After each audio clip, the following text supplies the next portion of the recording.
Hello everyone, welcome back to our channel. Today we're delving into a dark chapter of history that has been largely hidden from the world.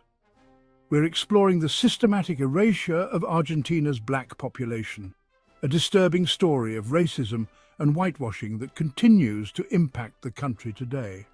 Before we start, please take a few seconds and subscribe to this channel for more of African insights. Argentina is often considered the whitest country in South America.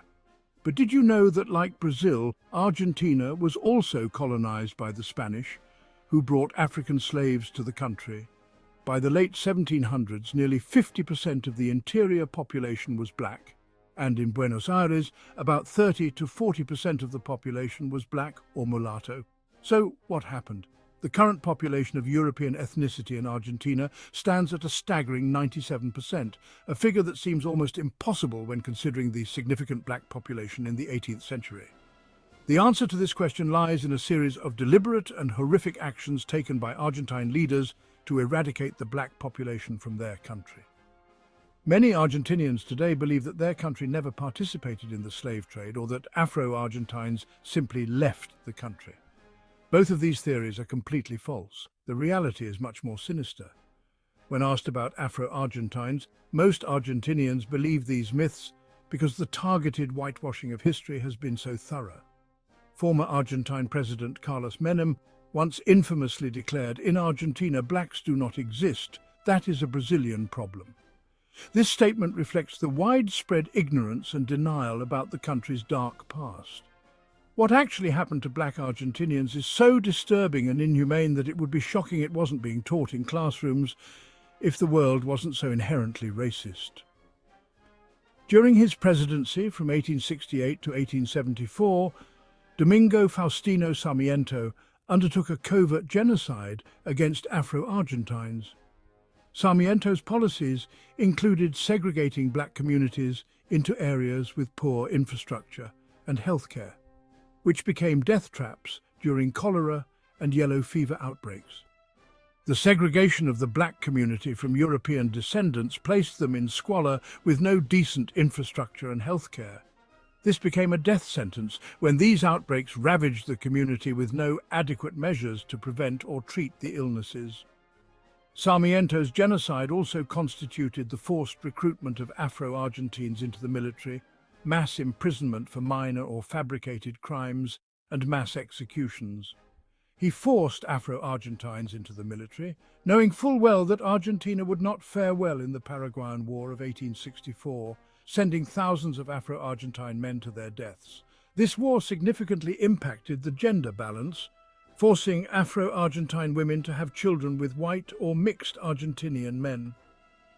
Tellingly, Sarmiento wrote in his diary in 1848, "In the United States, 4 million are black, and within 20 years will be 8 million.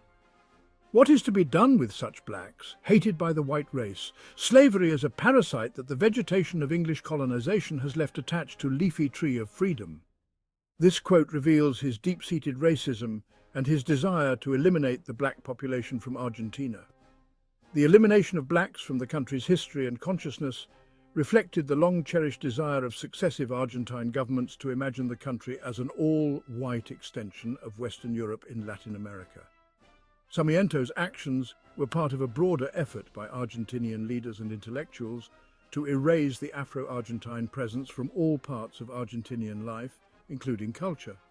The erasure didn't stop at population control. Argentina's leaders also targeted Afro-Argentine culture. Tango, now Argentina's most famous cultural export, has deep African roots. Early art and music indicate that black Argentinians played a crucial role in developing tango. However, this history has been whitewashed, with figures like Carlos Gardel overshadowing black contributors such as Gabino Ezeiza. The tango has deep roots in the former African kingdom of Congo and is currently considered one of the world's most beautiful dance forms. The Kikongo word for the sun is Ntangu, and the movements of the Ntangu through the sky inspired dance forms on Earth that were eventually creolized with Spanish and Italian influences in Buenos Aires as tango, which means literally moving in time to a beat. Legendary white tango dancer Carlos Gardel actually had a black composer and poet, Gabino Eziesa, as his tutor, which shows an Argentinian dedication to not associating the tango with any form of blackness. Today, the consequences of this systematic erasure are evident. Many Argentinians live in denial or ignorance of their country's black history. Former President Carlos Menem's statement is a reflection of this ignorance. The amnesia that Argentinians enjoy has led to comments like, "Argentina has no black people, so we can't be racist." But this couldn't be further from the truth. The systematic erasure of black Argentinians from the country's history and consciousness has created a false narrative that Argentina is a racially homogeneous country. This narrative perpetuates the notion that Argentina cannot be racist because there are no black people there. However, the truth is that Argentina's black population was deliberately and systematically eradicated through a series of oppressive and deadly policies. Despite the efforts to erase them, Afro-Argentines and their descendants continue to fight for recognition and justice. Across the world, movements are rising to combat the systematic erasure of black history and humanity.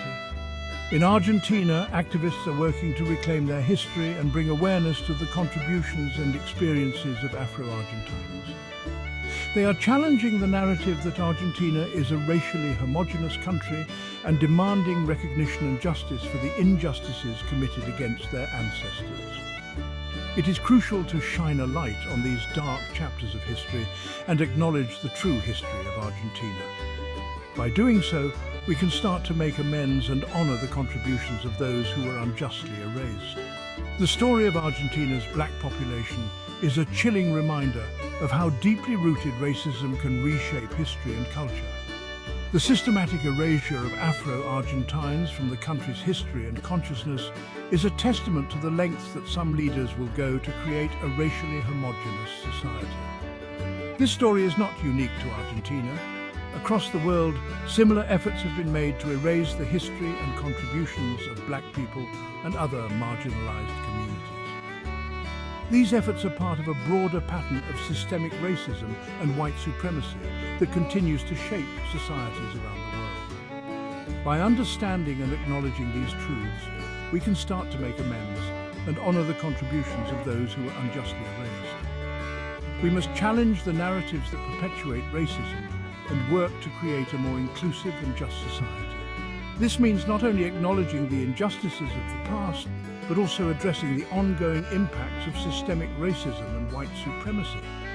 It means listening to and amplifying the voices of those who have been marginalized and working to create a society that values and respects all people, regardless of their race or ethnicity.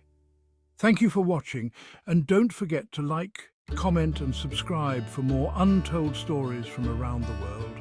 By sharing these stories and raising awareness, we can contribute to the global movement for justice and equality. We must continue to educate ourselves and others about the true history of our world and work to create a more just and equitable society for future generations.